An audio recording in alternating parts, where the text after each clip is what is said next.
Hello everyone, আশা করি সবাই ভালো আছেন। আপনাদের সবাইকে জানাই নতুন বছরের শুভেচ্ছা, হ্যাপি নিউ ইয়ার। 2024 সালটি হয়তো আপনাদের সবারই কম বেশি ভালো গিয়েছে। ভালো মন্দ মিলিয়ে আমাদের বছরটি যায় এবং 2025 সালে আপনাদের জন্য শুভকামনা রইল। আপনাদের সবার দিন ভালো যাক, শুভ যাক। তো সবাই আমরা মোটামুটি কম বেশি সবাই 2024 সালকে স্বাগত বিদায় জানিয়েছি এবং 2025 সালকে স্বাগতম জানিয়েছি। আমরাও চেষ্টা করেছি, যেহেতু আমরা বাংলাদেশি ভোজন রসিক, তো ভাবলাম কিছুটা খাওয়া দাওয়া করে আছে এই দিনটাকে সেলিব্রেট করি, 2024কে বিদায় দিই। সো তারই পরিপ্রেক্ষিতে আমরা আজকে বানাচ্ছি একটা হোল চিকেনের গ্রিল, যেটি হয়তো বাংলাদেশে অ্যাভেলেবল, আমরা দোকান থেকে কিনতে পারি বা খেতে পারি। আজকে এই পুরো রান্নার প্রক্রিয়াটি সম্পন্ন করেছে আমার হাজব্যান্ড। সো চলুন দেখে নিই কীভাবে এই হোল চিকেনের একটি গ্রিল বানানো যায় এবং যেটি পুরো প্রক্রিয়াটি করা হবে ওভেনে। সো প্রথমেই যাবতীয় মশলাগুলোকে মিক্স করে নেওয়া হলো এবং কী ধরনের মশলা ইউজ করতে হবে সেটি স্ক্রিনে দেওয়া আছে। এবং আমি কিছুটা বলে দিচ্ছি যে হলুদ মরিচের গুঁড়া, আপনার গরম মশলার গুঁড়া, জিরা এবং যে টিক্কা মশলাগুলো আছে সেইগুলো, বিভিন্ন ধরনের সিজনিং, সল্ট, রেড আপনার লাল ফুড কালার এবং অয়েল, আর তার সাথে তো টক দই এবং ওই যাবতীয় জিনিসগুলো যেটি আমরা বাংলাদেশের সবাই কম বেশি খাই, সেই সব কিছু মশলাপাতি মিক্স করে নেওয়া হয়েছে একটু সুন্দর করে।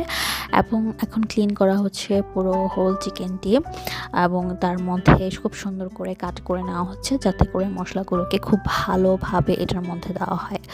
আর পেঁড়া মশলাগুলোকে খুব সুন্দর করে মিক্স করে নেবেন এবং এটাকে খুব আগে থেকেই প্রক্রিয়া করে নেবেন, প্রসেস করে নেবেন, যাতে করে খুব ভালোভাবে এটা ঢুকতে পারে।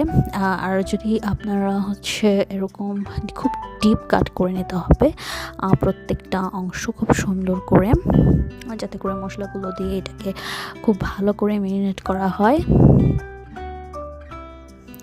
আপনাকে খুব সুন্দর করে দেখিয়ে দেওয়া হচ্ছে কীভাবে আপনারা এটা পুরো চিকেনটাকে হোল কাট করবেন।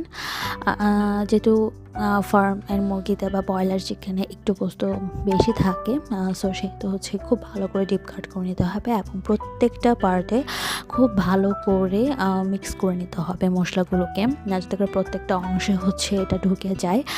আমরা অনেক সময় উপর থেকে এটাকে মিক্স করে ফেলি, বাট না, প্রত্যেকটা অংশের ভিতরে ঢুকিয়ে মশলাগুলোকে মেখে দেবো এবং এই পুরো ইয়াটার মধ্যেও মশলা সর্বশেষে মিক্স করে এটাকে জাস্ট আপনার ম্যারিনেট করে রাখতে হবে 2-3 ঘন্টা, বা এটা যদি আপনি আগের দিন ম্যারিনেট করে রাখতে পারেন সেটাও ভালো। এবং এটার মধ্যে কিন্তু পর্যাপ্ত পরিমাণে তেল দিতে হবে। সো সব কিছু দিয়ে এটাকে ম্যারিনেট করে রেখে দেবো এবং ফ্রিজে রাখবো।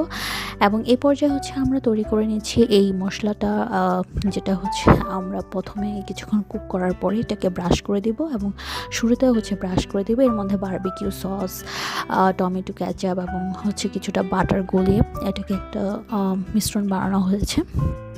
এবং যেই মশলাটুকু আমাদের বেঁচে গিয়েছিল ওভেনের মধ্যে, আমরা একটা ফয়েল ট্রেতে নিয়ে পুরো চিকেনটাকে দিয়ে দিয়েছি এবং সেই যে মশলাটুকু ছিল সেটাও এখানের মধ্যে মিক্স করে এটার মধ্যে জাস্ট প্রথম ওপরে অংশটুকু আমরা প্রলেপ দিয়ে দিচ্ছি এই মিশ্রণটার, যাতে করে খুব সুন্দর একটা ফ্লেভার আসে, আমরা যেটা এরকম বারবিকিউ বা গ্রিল যেরকম করি।